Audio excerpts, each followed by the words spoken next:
Hello students, welcome to my channel. দেখো, আজকে আমরা দ্বিঘাত সমীকরণ এই অধ্যায়টা শুরু করব। মানে আমাদের জটিল সংখ্যা ও দ্বিঘাত সমীকরণ বলে অধ্যায় ছিল, তার মধ্যে আমরা জটিল সংখ্যা মানে কমপ্লেক্স নাম্বার অধ্যায়টা আমরা কমপ্লিট করেছিলাম। মানে সেখানে আমরা ফুল কনসেপ্ট সহ এমসিকিউ আর শূন্যস্থানে প্রবলেমগুলো সলভ করেছিলাম। আজ আমরা দ্বিঘাত সমীকরণের প্রথম কনসেপ্টটা শিখবো, তারপরে আমরা ওর থেকে ওই এমসিকিউ প্রবলেমগুলো সলভ করবো। দেখো, দ্বিঘাত সমীকরণ অধ্যায়টা কিন্তু তোমরা ক্লাস 10-এও সলভ করেছো। সেখানে কি ছিল, মানে দ্বিঘাত সমীকরণ কেমন দেখতে হতো? একটা দ্বিঘাত সমীকরণ থেকে এমন হতো: x square plus b x plus c equal 0। তাহলে এটা একটা দ্বিঘাত সমীকরণ বলতে পারতাম। আর ক্লাস 10-এর ক্ষেত্রে আমাদের এই এবিসি এগুলো কিন্তু সবসময় তখন বাস্তব হতো, মানে রিয়েল হতো সেই সময়। কিন্তু এক্ষেত্রে কিন্তু আমাদের রিয়েল না হতেও পারে, মানে অবাস্তবও হতে পারে। মানে আই দিয়ে কিন্তু এবিসি থাকতে পারে, মানে এবিসির মান আইও হতে পারে আইটা দিয়ে। তাহলে কমপ্লেক্সও হতে পারে এক্ষেত্রে। আর একটা দ্বিঘাত সমীকরণ সলভ করার জন্য আমরা সিধাহর যে সূত্র ইউজ করতাম সেটা কেমন হতো সেটা দেখো ছিল আমাদের এমন: এক্স ইকুয়াল, মানে এই সমীকরণের সমাধান, এক্স ইকুয়াল বের করতাম কি সিধাহর সূত্র, মানে x equal minus b plus minus root over আমাদের বি স্কোয়ার মাইনাস 4ac/2a। এটা আমাদের ফর্মুলা ছিল। আর মানে একটা দ্বিঘাত সমীকরণে দুটো আমাদের বীজ থাকে, মানে দুটো হচ্ছে এক্স এর সমাধান হতো, সেগুলো আমরা এই ফর্মুলা দিয়ে বের করতাম। মানে minus b plus minus root ওভারের মধ্যে থাকতো আমাদের বি স্কোয়ার মাইনাস 4ac/2a। তাহলে এক্ষেত্রে এই বি স্কোয়ার মাইনাস 4ac এই জিনিসটা কিন্তু আমাদের ডিসাইড করতো, মানে বাস্তব হবে কি না অবাস্তব হবে, সেই কেসগুলো কিন্তু এই বি স্কোয়ার মাইনাস 4ac বের করতো। মানে এই বি স্কোয়ার মাইনাস 4ac এটা আমাদের ডিসাইড করতো, মানে ওই সমীকরণের বীজগুলো কেমন হবে। মানে এটাকে যদি আমরা ডি বলি, মানে এটা ডিসক্রিমিন্যান্ট বা ওর নিরূপক বলতো। মানে এই বি স্কোয়ার মাইনাস 4ac এটা যদি, মানে ডির মান যদি কোনো সময় গ্রেটার দ্যান ইকুয়াল 0 হতো, সেক্ষেত্রে আমাদের বাস্তব থাকতো রুটগুলো। মানে মানে সমাধান যে এক্স এর মান পেতাম, সেটা বাস্তব হতে গেলে আমাদের এই b square minus 4ac greater than equal 0 হতে হতো। আর যদি কোনো সময় বি স্কোয়ার মাইনাস 4ac এটা লেস দ্যান 0 হয়, সেক্ষেত্রে আমাদের অবাস্তব হয়ে যেত। তাহলে অবাস্তব হতো যদি আমাদের b square minus 4ac less than 0। আর কোনো ক্ষেত্রে যদি আমাদের এই বি স্কোয়ার মাইনাস 4ac এটা গ্রেটার দ্যান ইকুয়াল 0 ছিল, এক্ষেত্রে যদি কোনো সময় বি স্কোয়ার মাইনাস 4ac দেখি আমরা ইকুয়াল 0 হয়েছে, তাহলে সেক্ষেত্রেও বাস্তব হতো, মানে রিয়েল হতো। রিয়েলের সাথে সাথে ওটা হতো কি সমান হতো, মানে এটা বাস্তব হতো, বাস্তবের সাথে সাথে সমানও হতো, বাস্তব সমান হতো, মানে ইকুয়াল রুট থাকতো মানে দুটো এক্স এর মান সেম হতো এক্ষেত্রে। আর কোনো দ্বিঘাত সমীকরণে দুটো বীজ যদি আমরা জেনে নিতাম আলফা আর বিটা, সেক্ষেত্রে আমাদের সমীকরণটা তৈরি করতে গেলে কেমন করতাম? দেখো, সমীকরণটা এমনভাবে তৈরি করতাম, মানে এক্স স্কোয়ার তারপরে মাইনাস, মানে বীজটার যোগফল করতাম আলফা প্লাস বিটা, মানে এখানে আলফা প্লাস বিটা হতো, তার সঙ্গে এক্স গুণ হতো, তারপরে গুণে থাকতো আমাদের আলফা বিটা ইকুয়াল 0। মানে আলফা বিটা যদি কোনো সময় বীজ জেনে যেতাম, তাহলে সেই সমীকরণ তৈরি করতে বললে কিন্তু আমরা এইভাবে ইউজ করতাম, মানে এক্স স্কোয়ার মাইনাস তারপরে বীজটার যোগফল এখানে তার সঙ্গে এক্স গুণ করতাম, তারপরে বীজদ্বয়ের গুণফল করতাম, করে সেটা ইকুয়াল 0 করতাম। এটা কিন্তু আমরা ইউজ করব কোনো সময় যদি বীজদ্বয় বলে দেয়।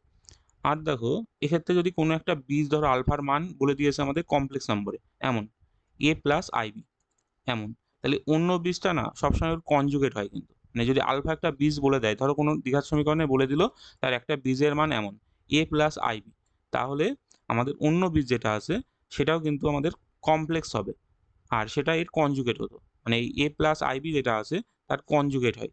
আর কোনো কমপ্লেক্স নাম্বারের কনজুগেট বের করার সময় কী করি আমরা? আয়োটার জায়গাটা প্লাসের জায়গায় মাইনাস করি। কমপ্লেক্স নাম্বারে শিখেছিলাম আমরা, তো এটা কেমন হবে? এ মাইনাস আইবি এমন হবে। তাহলে যদি কোনো সময় বলে দেয় একটা বীজ হচ্ছে আমাদের এ প্লাস আইবি, তাহলে অন্য বীজটা অবশ্যই আমাদের এ মাইনাস আইবি হবে। আর দেখো, এখানে অবশ্যই মনে রাখতে হবে, মানে যদি আমরা সমীকরণটা ধরে নিই এমন a x square plus b x plus c equal 0, এই সমীকরণটার বীজ দ্বয় হচ্ছে আমরা, ধরো এর একটা বীজ আমাদের বলে দিয়েছে এটা, তাহলে অন্য বীজটা বললাম কি হবে? এমন হবে। সেক্ষেত্রে কিন্তু এই এ বি সি অবশ্যই আমাদের রিয়েলে হতে হবে, মানে যদি রিয়েল হয় তবে এই কন্ডিশন মেনে চলবে। যদি এবিসি রিয়েল বলে দেয়, মানে বাস্তব বলে দেয়, সেক্ষেত্রে একটা বীজ যদি আমাদের এই এ প্লাস আইবি মানে কমপ্লেক্সে থাকে, তাহলে অপর বীজটাও আমাদের কমপ্লেক্স হবে, আর সেটা তার কনজুগেট হয়। মানে এই এ প্লাস আইবি হলে এ মাইনাস আইবি আরেকটা বীজ হবে। যখন আমাদের বলে দিতে হবে এই এ বি সি এগুলো সব রিয়েল হতে হবে, মানে বিলংস টু আর, মানে রিয়েল নম্বরের মধ্যে হতে হবে, সেক্ষেত্রে কিন্তু অ্যাপ্লিকেবল। আর যদি বলে দেয়, এটা বলে দেওয়া না থাকে, মানে এবিসি রিয়েলের মধ্যে না, তাহলে কিন্তু যে কোনো কিছুই হতে পারে। মানে দুটো বাস্তব রুট হতেই পারে, দুটো অবাস্তব হতে পারে, একটা রিয়েলের সঙ্গে একটা কমপ্লেক্সও হতে পারে। মানে যদি এই এবিসি আর এর মধ্যে না থাকে, মানে মানে আর এর মধ্যে নেই ধরো, সেক্ষেত্রে কিন্তু একটা কমপ্লেক্সে হতে পারে, ধরো একটা আই দিয়ে পাচ্ছ রুট, একটা রিয়েলে পাচ্ছ, এমনও হতে পারে কেস। মানে দুটোই রিয়েল হবে, দুটোই কমপ্লেক্স হবে, এমন কোনো কথা মেনেই চলবে না সেক্ষেত্রে। আর দেখো এখানে আরেকটা একই ফর্মে বলতে পারো, যদি কোনো সময় জেনে যাই আমরা ax square plus bx plus c equal 0, এই সমীকরণের মানে এই এবিসি এগুলো রিয়েল তো অবশ্যই, তার সঙ্গে মূলদ হয়ে গেছে, মানে রেশনাল হয়ে গেছে। সেক্ষেত্রে একটা রুট যদি আমাদের এমন বলে দেয়, ধরো a প্লাস রুট বি, তাহলে অন্যটা ওর মানে কনজুগেট করণী এটা ছিল, মানে এটা এর করণী, অনুবন্ধী করণীটাই হতো ওর আরেকটা রুট, মানে সেটার ক্ষেত্রে এই a মাইনাস রুট বি হবে। তাহলে সেক্ষেত্রে এবিসি রিয়েল, মানে শুধু রিয়েল না, মানে মূলদ সংখ্যা হতে হবে। যদি এবিসি মূলদ বলে দেয় আর তার একটা রুট জেনে যাই আমরা a প্লাস রুট, মানে এমন ধরো 2 প্লাস রুট 3, তাহলে অন্য বীজটা আমাদের ওই 2 মাইনাস রুট 3 হবে। দেখো তাহলে আমরা ফুল কনসেপ্টটা জেনে নিয়েছি, এবার দেখো আমরা এমসিকিউ প্রবলেমগুলো কিন্তু সলভ করতে পারবো। আর এই অধ্যায়টা কিন্তু খুবই সহজ একটা অধ্যায়, সহজেই দেখো এমসিকিউ গুলো সলভ করতে পারবে। তো প্রথম প্রবলেমটা কি ছিল, বলছে কে এর কোন ক্ষুদ্রতম মানের জন্য এই সমীকরণের কাল্পনিক বীজ থাকবে। কাল্পনিক বীজ মানে অবাস্তব হবে কোন সময়। তাহলে আমাদের সমীকরণ কি ছিল, মানে এক দাগের প্রবলেমটা, সমীকরণ ছিল আমাদের এটা, মানে x square plus 5x plus k equal 0।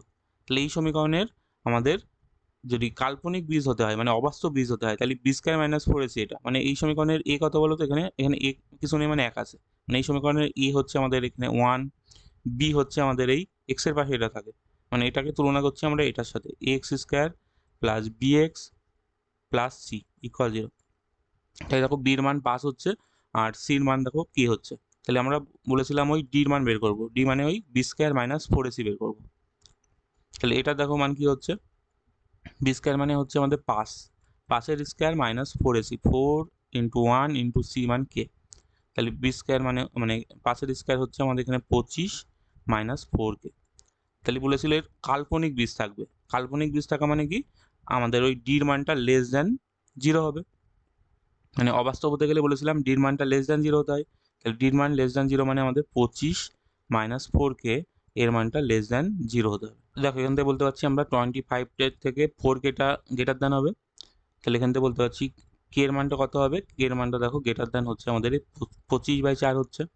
দেখো এখান থেকে 4k ছিল, আমরা ঘুরিয়ে লিখেছি, ধরো এটা 4kটা দিকে তো আমাদের গ্রেটার দ্যান চিহ্ন ছিল, সেটাই আমরা ইউজ করলাম। আর এই 4 এর সঙ্গে ভাগ হয়ে যাবে, মানে 25/4 হচ্ছে। তাহলে দেখছি আমরা কে এর মান কত হচ্ছে, দেখো 25/4 মানে কত, যদি ভাগ করি আমরা 25কে 4 দিয়ে, মানে 6.25 এমন হচ্ছে। তাহলে কে এর মানটা 6.25 থেকে বড় হতে হবে। তাহলে অপশান কেমন দিয়েছে, দেখো কে এর মান তো আমাদের এই 4 হলে হবে না, 5 হলে হবে না, 6 হলে হবে না, তাহলে 7 হলে হচ্ছে এখানে, মানে এই অপশান অনুযায়ী কিন্তু, মানে অনেক মান আছে এখানে, কে এখানে যে কোনো রিয়েল হলেই হবে, কিন্তু কিন্তু আমাদের অপশানগুলোর মধ্যে দেখলাম এইগুলো হলে হবে না, এইগুলো হলে হচ্ছে না। 7 যদি হয় কের মান, মানে কের মানটা ওই 6.25 থেকে বড় যে কোনো রিয়েল হলেই হতো। তাহলে এখানে আমরা ওই 6.25 থেকে বড় সংখ্যা পাচ্ছি একটাই, 7, এই অপশান ডি হচ্ছে কারেক্ট। দেখো তারপরে দুয়েরটা কি বলছে, দুয়েরটা বলছে সর্বনিম্ন ঘাত আর বাস্তব সহগ বিশিষ্ট যে সমীকরণে একটা বীজ বলে দিয়েছে আমাদের, সেটা বের করতে হবে। দেখো সর্বনিম্ন ঘাত মানে কি, আমাদের ওই দ্বিঘাত সমীকরণকে বোঝাচ্ছে, মানে ঘাত আরও বেশি হতে পারে, 3 ঘাত 4 ঘাত হতে পারে। এখানে সর্বনিম্ন ঘাত মানে আমাদের একটা যদি কমপ্লেক্স বীজ থাকে, তাহলে আরেকটাও কমপ্লেক্স হতে হয়, তাই জন্য দ্বিঘাত হতেই হবে তাকে, এক ঘাতের কিন্তু সমীকরণ হবে না। তাহলে এখানে একটা বীজ যেহেতু আমাদের এই বাস্তব সহগ বলে দিয়েছে, দেখো তার জন্য কিন্তু আরেকটাও কনজুগেটিভ হবে। তাহলে একটা বীজ আলফা ধরো বলে ধরে নিলাম আমরা এই 1+i, তাহলে আরেকটা বীজ যেটা বিটা হয় সেটা বলেছিলাম কি হবে, এর কনজুগেট হবে।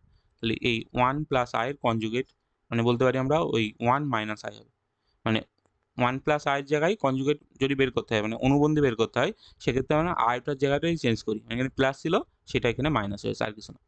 তাহলে দেখলাম বীজ দুটো আমরা, একটা যদি এই 1+i হয়, তাহলে অন্য বীজটা আমাদের 1 - i হবে। তাহলে এখানে সমীকরণ তৈরি করতে হবে। দেখো সর্বনিম্ন ঘাত বলেছিল, তাই জন্য দ্বিঘাত সমীকরণই হবে এখানে, যেহেতু একটা বীজ আমাদের ওই কমপ্লেক্সে ছিল, অন্যটাও আমাদের কমপ্লেক্সে হতে হবে। তাহলে সমীকরণটা কেমনভাবে তৈরি করতে হয়, দ্বিঘাত সমীকরণ প্রথম বলেছিলাম এক্স স্কোয়ার হয়, তারপরে বীজদ্বয়ের যোগফল করতে হয়, মানে আলফা প্লাস বিটা তার সঙ্গে এক্স, তারপরে বীজদ্বয়ের গুণফল মানে আলফা বিটা ইকুয়াল 0। তাহলে এই সমীকরণটা আমরা লিখে দিচ্ছি, প্রথমে আমরা এক্স স্কোয়ার মাইনাস বীজদ্বয়ের যোগফল, কি কি বীজ ছিল, দেখো বীজ ছিল আমাদের একটা 1+i, আর একটা ছিল আমাদের 1 - i, এটা তার সঙ্গে এক্স প্লাস, এবার বীজদ্বয়ের গুণফল করতে হবে এখানে, 1+i তার সঙ্গে গুণে থাকবে 1 - i ইকুয়াল 0। তাই দেখো এখান থেকে আমরা এই আই ক্যান্সেল হচ্ছে, মানে বলতে পারছি আমরা এক্স স্কোয়ার মাইনাস 2x হচ্ছে, মানে 1 1 2 হচ্ছে আর প্লাস। তাই দেখো এখানে যদি আমরা যোগ মানে গুণ করে দিতাম, মানে 1 প্লাস আই আর 1 মাইনাস আই গুণ করলে কত হচ্ছে, দেখো এটা square minus b square formula পড়বে, মানে বলতে পারি আমরা 1 এর স্কোয়ার মাইনাস আই তার স্কোয়ার, মানে a plus b whole into a minus b রয়েছে, তার জন্য আমাদের a square minus b square formula ফেলতে পারি কিন্তু। তাহলে এখান থেকে হচ্ছে আমাদের x square minus 2x plus 1, আর দেখো আই স্কোয়ারের মান কত, দেখো আই স্কোয়ারের মান কিন্তু হয় আমাদের -1। তাহলে আই স্কোয়ারের মানে আই মানে কি ছিল, আই মানে ছিল আমাদের রুটের ভিতরে -1। এবার যদি এর স্কোয়ার করি আমরা, মানে এটা আয়ের মান, তাহলে আই স্কোয়ারের মান দেখো -1 হয়। তাহলে এখান থেকে আই স্কোয়ারের মান পাচ্ছি আমরা -1। আর মানে এমনি -1 ছিল দেখো, আবার একটা মাইনাস, তাই তো, মানে মাইনাস ছিল দেখো এখানে মাইনাস থাকছে, আবার আই স্কোয়ারের মান -1, তাহলে এমন হচ্ছে ইকুয়াল 0। তাহলে এখান থেকে সমীকরণ হচ্ছে আমাদের এক্স স্কোয়ার মাইনাস 2x, আর এখানে মানে 1 আর 1 2 হচ্ছে প্লাস 2 ইকুয়াল 0। তাহলে এটা হবে আমাদের ওই সমীকরণটা, মানে x square minus 2x plus 2, তাহলে x square minus 2x plus 2 equal 0। তাহলে অপশন বি হচ্ছে দেখো ঘরে। দেখো তারপরে 3 বলছে কোনো একটি দ্বিঘাত সমীকরণের নিরূপক যদি 0 অপেক্ষা ক্ষুদ্রতম হয়, নিরূপক মানে ওই ডির মান বলতে যাচ্ছে, মানে বি স্কোয়ার মাইনাস 4ac, সেটা বলেছে 0 অপেক্ষা ক্ষুদ্রতম, মানে 0 থেকে ছোট, মানে ডিটা আমাদের লেস দ্যান 0 বলেছে। তাহলে ডি যদি লেস দ্যান 0 হয়, সেক্ষেত্রে কি হয় দেখলাম, আমাদের দুটোই কমপ্লেক্স হয়ে যাবে, মানে উভয়ই আমাদের ওই কাল্পনিক হয়ে যাবে, ইমাজিনারি হয়ে যাবে, মানে অবাস্তব হচ্ছে। তাহলে অপশন বি হচ্ছে দেখো। দেখো তবে 4 সেম প্রবলেম, আমাদের বলেছে একটি দ্বিঘাত সমীকরণে একটা বীজ বলে দিয়েছে আর সমীকরণটা বের করতে হবে, দ্বিঘাত সমীকরণ বলে দিয়েছে। তাহলে আমাদের এখানে একটা বীজ আলফা ধরতে পারি, ওই 2 + 3i। তাহলে অন্য বীজটা কী হবে বললাম, অন্য বীজটা এর কনজুগেট হবে, মানে ওর অনুবন্ধী হবে, যেটা হবে আমাদের 2 - 3i, মানে এখানে প্লাস আছে এখানে মাইনাস হয়ে যায়, তাই 2 - 3i। তাহলে এখান থেকে আলফা প্লাস বিটার মান ধরো বের করে রাখছি প্রথমে, তাই সেটা হচ্ছে 2 + 3i আর 2 - 3i, এমন হচ্ছে যোগ করছি এদের, তাহলে এখান থেকে দেখো 4 পাচ্ছি। আর আলফা বিটার মান মানে এদের গুণ করছি, 2 + 3i আর হচ্ছে ওই 2 - 3i। এটা কি হচ্ছে, মানে a square minus b square formula পড়বে, মানে প্রথমে হচ্ছে ধরো 2 এর স্কোয়ার, এমন হচ্ছে 2 এর স্কোয়ার মাইনাস 3i তার স্কোয়ার। তাহলে এই 2 এর স্কোয়ারের মান দেখো এখানে আমরা বলতে পারবো 4 হচ্ছে, আর মাইনাস এখানে 9i স্কোয়ার এমন হবে। এবার 4 মাইনাস আই স্কোয়ারের মান দেখো আবার -1 হয়, তাহলে এখান থেকে 4 + 9, মানে এখানে 13 হচ্ছে ওই হচ্ছে আলফা বিটার মান। তাই সমীকরণ কেমন হয় বললাম, প্রথমে এক্স স্কোয়ার, তারপরে বীজটার যোগফল, বীজটার যোগফল কত ছিল, মানে মাইনাস হয় এমন দেখো, alpha plus beta into x, তার সঙ্গে হতো আলফা বিটা গুণ ইকুয়াল 0, এটা হচ্ছে সমীকরণ হয়। তাহলে এখানে আলফা বিটার মানে এই মানগুলো বসিয়ে দাও, আলফা প্লাস বিটার মান কত হয়েছে 4, তাহলে এক্স স্কোয়ার মাইনাস 4x আর আলফা বিটার গুণফল কত হয়েছে 13, তাহলে প্লাস এখান থেকে 13 ইকুয়াল 0। তাহলে এমন হবে আমাদের সমীকরণ, -4x + 13, মানে অপশান বি দেখো। তারপরে দেখো 5 বলছে এত দ্বিঘাত সমীকরণে একটা বীজ বলে দিয়েছে আমাদের এটা, যেটা দেখছি আই দিয়ে রয়েছে, মানে আমাদের কমপ্লেক্সে রয়েছে, আর এক্স ওয়াই বিলংস টু আর বলেছে, রিয়েল নম্বরের মধ্যে এক্স ওয়াই আছে। তাহলে অপর বীজটা কীভাবে বের করতে হবে, দেখো এখানে আমাদের যদি একটা আমাদের কমপ্লেক্স হয়, অন্যটাও কমপ্লেক্স হওয়ার কথা, আর সেটা আমাদের ওই কনজুগেট হবে, তাই তো। তাহলে 5টার অন্যটা কী হবে, মানে একটা ছিল দেখো এমন -iy - x, এর কনজুগেট হবে, মানে এর বার, এটার মান বের করতে হবে। তাহলে কনজুগেট হওয়ার সময় কী বলেছিলাম, এই আইটারটা চেঞ্জ হয়, তাহলে এখানে -iy ছিল, এটা +iy, মানে শুধু iy হবে -x, রিয়েল পার্ট যেমন আছে তেমনই থাকে কিন্তু। তাহলে এখানে -iy ছিল, সেটা +iy হবে, মানে এখানে চিহ্ন চেঞ্জ হবে, মাইনাস ছিল ওটা প্লাস হবে, আর -x -xই থাকবে। তাহলে অপর বীজটা হবে আমাদের এমন iy - x, তাহলে iy - x, মানে অপশান সি হচ্ছে দেখো। আর এখানে দেখো একটা জিনিস লক্ষ্য রাখবে, এখানে এবিসি না, এটা বিলংস টু আর, এটা বলা উচিত কিন্তু। এবিসি যদি বিলংস টু আর না হতো, তাহলে কিন্তু এখানে একটা বীজ কমপ্লেক্স হলেও অন্যটা কমপ্লেক্স না হতেও পারতো কিন্তু, মানে যে কোনো কিছুই হতে পারতো। কিন্তু ইন জেনারেল আমরা এবিসি রিয়েলে ধরি বলে হয়তো বলিনি, কিন্তু এখানে এবিসিটাও রিয়েলে আসে, এটা কিন্তু বলে দেওয়া উচিত। 6টা দেখো আমাদের সমাধান করতে বলেছে, এটা মানে 6 দাগ বলছে আমাদের এই x² + 1 = 0 এই সমীকরণ সমাধান করতে হবে। তাই দেখো এখান থেকে আমরা সহজে x² এর মান কত বলতে পারছি, 1 ওদিকে গেলে -1 হবে, তাহলে এখান থেকে x এর মান পাবো আমরা কি ওই প্লাস মাইনাস রুট -1 এমন হয়। তাহলে এখান থেকে ওই প্লাস মাইনাস আর √-1 মানে কি আমাদের i এসে যাবে, তাই √-1 মানে প্লাস মাইনাস i হবে, মানে যেহেতু রুটের ভিতরে -1 হলে এটা i হতো, তাহলে সেখানে আমরা এটা বসাতে পারছি, তাহলে এর বীজ হবে +-i, তাহলে অপশান সি হচ্ছে। বলেছে আমাদের 9x² + 16 = 0, তাহলে এখান থেকে বলতে পারছি সেই 9x² এর মান হচ্ছে -16 হবে।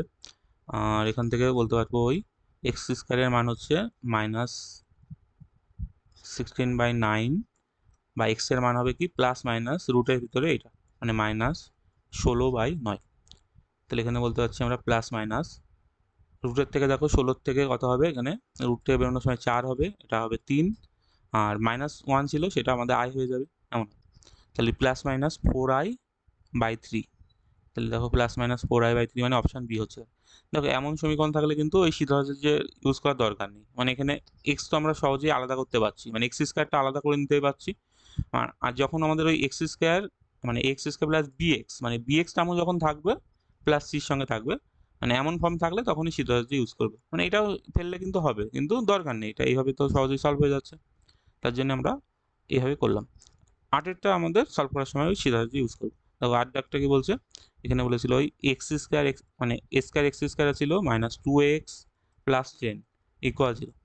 তাহলে এখান থেকে আমাদের ওই সমাধান বের করতে হবে। তাহলে x এর মান বের করছি আমরা। x এর মান কত হয়, সূত্র ছিল -b। তাহলে -b কত, দেখো এটা কিন্তু মাইনাস, মানে b এর মান, তাহলে -2b এমন হবে। তারপরে প্লাস মাইনাস b² মানে এখানে -2a তার স্কয়ার -4ac হয় সূত্র। 4a হচ্ছে a², c হচ্ছে আমাদের 10, আর নিচে হয় আমাদের 2a, তাই 2 × a²। দেখো ফর্মুলা কেমন ছিল, মানে যদি আমাদের ax² + bx + c = 0 হতো, সেক্ষেত্রে সেটা যে সূত্র ছিল আমাদের, মানে এখান থেকে যদি x এর মান বলতাম সেটা হতো আমাদের -b প্লাস মাইনাস রুটের ভিতরে থাকতো আমাদের b² -4ac/2a। তাহলে এখানে দেখো সেইভাবে ইউজ করেছি। এখানে b এর মান হচ্ছে কত, b এর মান হচ্ছে আমাদের -2a, এটা x এর পাশে যেটা থাকে সেটা হয় b এর মান। আর মানে এখানে x, ধরো এখানে মানে 2 এটাই আমাদের এখানে x b এর মতো কাজ করছে, আর এটা c, আর s² এখানে এর মতো কাজ করছে। তো এটাকে সিম্পলিফাই করলে হয়ে যাবে আমাদের। তাহলে এখানে দেখো এটা হচ্ছে 2a হবে উপরে প্লাস মাইনাস, আর এটা হচ্ছে কত 4a² হচ্ছে, আর মাইনাস এটা হচ্ছে 40a², আর নিচে আছে আমাদের 2a²। তাহলে এখানে হচ্ছে 2a প্লাস মাইনাস এখানে দেখো -36 এমন হচ্ছে, -36a², আর নিচে আছে 2a²। দেখো এটাকে সিম্পলিফাই করলে হচ্ছে আমাদের 2a, এটা প্লাস মাইনাস থাকছে, আর 36 রুটের থেকে বেরোলে 6 হবে, আর a² থেকে a আসবে রুটের থেকে বেরোনোর সময়, আর এখানে i ছিল, মানে দেখো -1 ছিল, মানে মাইনাস ছিল, তার জন্য আমাদের ওই একটা i আসবে, আর নিচে আমাদের 2a²। এবার এখানে আমরা 2a² দিয়ে ভাগ করে দিতে পারি। কেমন রেখেছে অপশান, a দিয়ে ভাগ করে দিয়েছে, ঠিক আছে। দেখো তাহলে a দিয়ে ভাগ করে দিলে, দেখো 2a দিয়ে ভাগ করে দিলে একটা 1/a পড়ে থাকছে, 2a দিয়ে ভাগ করলে দেখো এটা 1 হবে, এটা হবে প্লাস মাইনাস, মানে 2a দিয়ে ভাগ করেছি, এখানে 3i এমন হবে, মানে 2a² ছিল, তার মধ্যে আমরা ওই 2a দিয়ে ভাগ করে দিয়েছি, আর 1/এটা রেখে দিচ্ছি নিচে। তাহলে এখান থেকে মানে উপর থেকে 2a কমন নিতে পারি, ভাবতে পারি, এখান থেকে 2a কমন নিয়েছি, 2a কমন নিলে এটা 1 ± 3i এমন হচ্ছে, আর নিচে ছিল আমাদের 2a²। তাহলে এখান থেকে 2a আর 2a² একটা টার্ম কাটলে একটা a পড়ে থাকবে, সেখান থেকে এই 1/a পাচ্ছি, আর এখানে দাঁড়াচ্ছে আমাদের 1 ± 3i। তাহলে এমন অপশান যেটা আছে এটা হবে 1/a 1 ± 3i, মানে অপশান বি দেখো আর হচ্ছে। দেখো তবে 9টাও সেম প্রবলেম, আমাদের ওই এবিসি কত বের করলে হয়ে যাবে, মানে এখানে এ কত হচ্ছে, এখানে 4 হচ্ছে, দেখো এর মান 4 হচ্ছে, তাহলে আর বির মান কত হবে, বির মান দেখো এক্স এর পাশে কত আছে, -12p আছে, তাহলে বির মান কত হবে এখানে -12p। আর সি কত, এখানে সি ছিল আমাদের চিহ্ন সহ হয় কিন্তু প্লাস আছে এখানে, তাহলে সির মান হচ্ছে ওটা, সির মান হচ্ছে 25p²। তাহলে এখানে আমাদের ওই একইভাবে সূত্র ফেললে হয়ে যাবে। তাহলে এক্স এর মান কত হবে, প্রথমে -b হয়, তাহলে -12p এমন হচ্ছে, তারপরে হয় প্লাস মাইনাস রুটে b² মানে এটা হবে মানে -12p তার স্কয়ার হবে, তারপরে -4ac, তাহলে 4 × এর মানও দেখো 4 ছিল, আর সির মান হচ্ছে ওই 25p², আর নিচে হবে আমাদের ওই 2a, 2 × এর মান 4। এটা সিম্পলাই করলে কত হচ্ছে, তাহলে এখানে মাইনাসে মাইনাসে প্লাস হচ্ছে, মানে 12p হবে, এখানে প্লাস মাইনাস এটা হচ্ছে কত 144 হবে, 12 স্কয়ার করলে 144p² হচ্ছে, আর এখানে হচ্ছে আমাদের 100 মানে 400p², আর নিচে হয়েছে আমাদের 8, তাহলে এখানে হচ্ছে 12p ± তো এখানে রুটের ভিতরে থাকছে আমাদের -256, 256 পি স্কোয়ার আর নিচে আমাদের ওই 8। তাহলে এখান থেকে হচ্ছে আমাদের 12p প্লাস মাইনাস 256 মানে আমাদের মানে 16 হবে, তাই তো? 16p হবে, আর মাইনাস থাকার জন্য একটা i হবে, আর নিচে দেখো 8। তাই ধরো এখানে সেই উপর থেকে 4 কমন নিচ্ছি, তাহলে এখান থেকে 4 কমন নিলে হবে ওই 3p প্লাস মাইনাস আমাদের ওই 4, এখানে p ছিল না সব জায়গায়, তাহলে p কমন নিয়ে নিয়েছি, তাহলে এখানে 4p কমন নিচ্ছি। ধরো 4p কমন নিলে এখানে 3 প্লাস মাইনাস হচ্ছে ওইটা 4i, আর নিচে আমাদের 8। তাহলে 4 এটা কাটলে দেখো এটা 2 হবে, মানে আমাদের এমন হবে p/2 আর এখানে 3 প্লাস মাইনাস 4i। তাহলে এমন অপশান হবে আমাদের উত্তর, মানে p/2 তারপরে 3 প্লাস মাইনাস 4i। তাহলে অপশান দেখো এ হচ্ছে কারেক্ট, অপশান এ হচ্ছে কারেক্ট। আর দেখো 10-এরটাও আমাদের ওইভাবে গুণ করে দিচ্ছি। ধরো প্রথমে তাহলে আমরা ছিল আমাদের এমন 2x minus 1 by x minus 2 equal ছিল আমাদের x বাই এক্স মাইনাস 1। তাহলে ধরো প্রথমে আমরা গুণ করে দিচ্ছি, ধরো এই টার্মটার সঙ্গে এটা গুণ করছি প্রথমে, তাহলে কত হবে? প্রথমে হচ্ছে আমাদের 2x স্কোয়ার, তারপরে মাইনাস এক্স, আর মাইনাস 1 দিয়ে গুণ হলে হচ্ছে আমাদের 2x মাইনাস মানে প্লাস 1 ইকুয়াল, তারপরে এটার সঙ্গে এটা গুণ করছি, তাহলে এক্স স্কোয়ার মাইনাস 2x এমন হচ্ছে। তাই এরকম মাইনাস 2x টার্মটা দুদিকে থাকছে, এটা ক্যান্সেল করতে পারছি আমরা, হয়ে যাচ্ছে আমাদের কত? 2x স্কোয়ার থেকে একটা এক্স স্কোয়ার বাদ যাবে, মানে একটা এক্স স্কোয়ার থাকছে, মাইনাস এক্স থাকছে, প্লাস 1 থাকছে, ইকুয়াল 0। তাহলে এই সমীকরণ সলভ করতে হবে। তাহলে সেই যে সূত্র ফেলছি আমরা, প্রথমে মাইনাস বি, তাহলে মাইনাস অফ বি কত? এখানে -1 দেখো, তাহলে মাইনাস অফ -1, তারপরে plus minus root over b square. B square মানে কত হবে? এখানে -1 তার স্কোয়ার মাইনাস 4ac, 4 ইন্টু এর মানও দেখো এখানে 1 হচ্ছে, আর সির মানও দেখো 1, এই যে সি, আর নিচে 2a হয়, 2 ইন্টু 1 হচ্ছে।